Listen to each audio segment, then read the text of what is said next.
I love latte art. When I wake up in the morning, I go for jogging. I go to the riverside to be inspired with some fresh air, to see the birds, to play with the waters, to witness the beautiful sunrise, and of course, I must push up 60 times every day. And after that, I will sit in our beautiful garden and drink my delicious cappuccino. Today, I'm gonna share it to you how I make my milk protein shake latte art.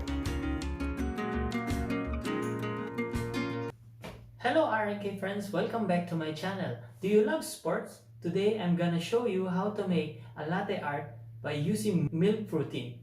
So, come and join me.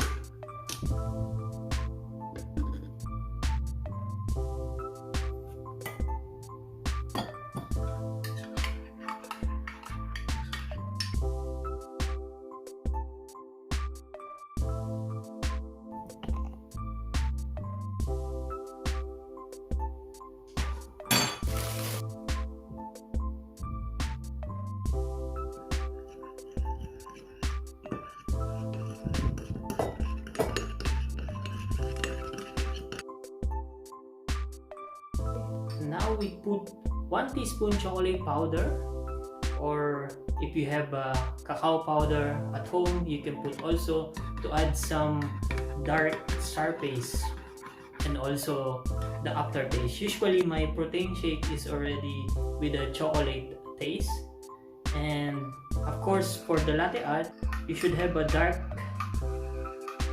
crema above of your drinks, base drink. So now, let's go. We started to make our milk.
Thank you for watching, guys. I hope you like it, and see you in my next video. Ciao!